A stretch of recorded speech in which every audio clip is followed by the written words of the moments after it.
Yeah, the immigration guys kick the star out of stardom. And but I have my small victories. You know, they always ask me how tall I am, and I always lie and get away. 5 feet 10 inches. Next time I'm going to be more adventurous. What color are you? I'm going to say white. Yeah, well, okay. So I'm supposed to be serious here because this was students and kids. So first of all, let me just thank the faculty and students of the Yale University, fellows of Timothy Dwight College and the Chubb Fellowship, and Master Jeffrey Brenzel for being so kind. Thank you. Yale Office of International Affairs and the Yale South Asian Society. And of course, Isha for dealing and following up with the most disorganized and incommunicative person in the world, which is me, to fix today's meeting with you all. I'm really, really happy, very humble, very honored, and thank you for having me over here. Okay, I have memories of, I've been here before. 5 years ago, I was here in Yale. I was doing the song. Some of the shots, the ones at the graveyard, they were shot here. And no, I'm being honest here. And it was very cold. It was, I think, 5th or 6th of December. It was snowing here. And I remember I was doing a song from Kabhi Alvida Na Kehna in the middle, yeah. And I was trying to kiss Rani Mukherjee while mouthing the words. We do that in Bollywood for all the guys who don't know how it is. Yeah, we sing songs and we try to kiss girls at the same time. And I'm being honest, my mouth froze in the middle of Kabhi Alvida Na. Yeah, I had a lockjaw, yeah. So I'm hoping my second outing to Yale is a little better, because otherwise it just won't sound right if I was to get stuck on. I don't know what you guys call yourselves, Yale tides, Yalers? Yeah, that. I hope I don't get stuck at yeah and go beyond that, eh? So I was told not to dwell too much on my movies when I spoke to you. I am to give you an inspirational talk, tell you stuff you can think about when you leave this room. Now that worries me, it gives me performance anxiety. About 1,500 of you here, hoping to hear words of wisdom from this sexy, desirable man who couldn't kiss a girl last time he was in Yale because it was too cold. But I want to tell you right in the beginning, I'm not that guy. I'm sexy and desirable, but I'm not about to leave you any more inspired than you were when you walked in here. And I did this lame joke on Google. Yes, I go to Google and search everything there. Even my next script I'm searching on Google now.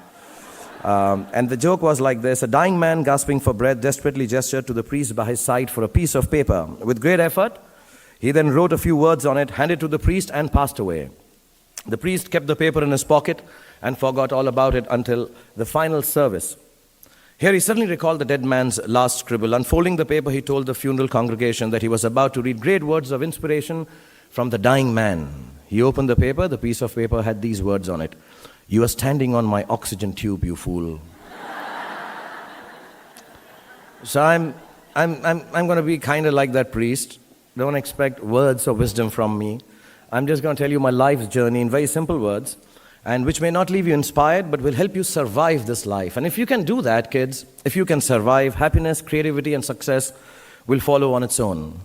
Only I hope my words will give you enough insight when you hear the story that I have to tell you, that you can tell the world, move over, you're standing on my oxygen tube. I need to breathe, yeah. So journeys can be defined by age and time, or even by destinations, as most often they are. But I feel it's hard for me to tell you the story of my life in those terms, because the concept of time has always eluded me. The day my father died seemed longer than my entire childhood. The day I felt my first success seemed fleetingly long, not long enough perhaps. I wondered where it went. Even the cycle of time confounds me. I work the dark until sunrise on most days and fall asleep as the world awakens to light. My friends call me an owl. I like to think of myself as Batman, the Prince of Darkness. Some of you would know I have a superhero fetish here, so I keep bringing this back. Age is not my forte either. I still cannot fix my own. Am I 45 or 15? If I could, would I be romancing girls 1/3 my age who normally would call me uncle? I had so much fun collecting the action figures of my last film called Ravan that none of the critical reviews tanking my film affected me at all. And as for my destination, I don't think I ever knew one. I walk, I run in the direction of my dreams. Things change along the way, people change, I change, the world changes, and even my dreams change. I don't have a place to arrive. I just keep doing what I know how to do the best that I can do it. I'll probably end up deluded, a geriatric, in a wheelchair, wearing a cape and tights, imagining my own flight out of this world, but of course with a young girl in my arms. So I'll tell you the story of me, but I'll tell it in my own way, in the language of my perceptions, in the things I think matter beyond fame, success, and the dyeing of my gray hair. I have understood that the measure of my life lies in the expanse of my heart's experience, and nothing else matters. If you take anything out of it, good.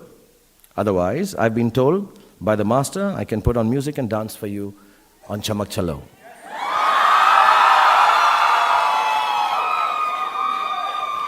Okay, so first of all, yeah, we do that later. I know. People call me to these serious places and then say, oh, forget everything, just do the dance and go back home. Yeah.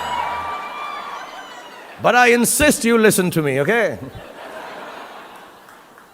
Okay, I want to tell you, I have to tell you that I learned a few big words because I was coming to Yale, okay? Yeah.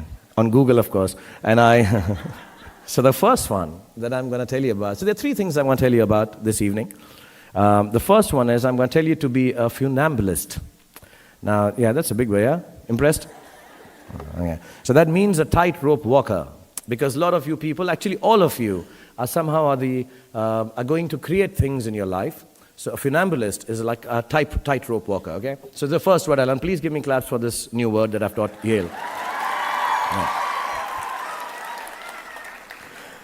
Okay, however I look at it in its eventual analysis, my life has centered around my creativity.